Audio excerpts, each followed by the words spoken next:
ডিজাইনের বেশ কিছু ফ্লাক্স এসেছে। এটা ৩ টে কালার এখন আমাদের স্টকে অ্যাভেলেবল আছে। বাট কালার কিন্তু অনেকগুলো হবে। এটা হচ্ছে ব্লু কালারের মধ্যে, এটা হচ্ছে ব্ল্যাক কালারের মধ্যে, আর এটা হচ্ছে আপনার আরেকটা কালার। বেশ কয়েকটা কালার হবে। আর এগুলা কিন্তু দীর্ঘ সময় পানি গরম ঠান্ডা থাকবে আপনার। এখানে রিচার্জটা লেখা আছে বক্সের মধ্যে। আপনার থেকে কত সময় পর্যন্ত ঠান্ডা পানি বা গরম থাকবে। একদম ২৪ ঘন্টা পর্যন্ত আপনার। আর ভিতরে হচ্ছে গ্লাসের। তো গ্লাসের প্রোডাক্ট থাকায় আপনার ভিতরে গ্লাস থাকায় দীর্ঘ সময় গরম থাকবে। আর এটা হচ্ছে পুশ সিস্টেম আপনার। এই পুশ দিয়ে ঢালবেন আবার পুশ দিয়ে ওপেন করবেন। আমি খুলে দেখাচ্ছি ভেতরের পার্টটা। ভেতরে একদম কাঁচের, রিফিলটা একদম গ্লাসের। ব্র্যান্ড হচ্ছে জমজম ব্র্যান্ডের। চায়না থেকে ইম্পোর্ট করে একটা প্রোডাক্ট, অ্যারাবিক ডিজাইনের। খুবই ভালো ফেল এটা।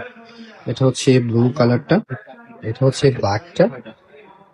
কালার কিন্তু খুবই আকর্ষণীয় দেখতে। আর এটা হচ্ছে সাথে ৩ টা কালারে হবে। প্রাইস কিন্তু একদম রিজনেবল প্রাইসের মধ্যে পাচ্ছেন।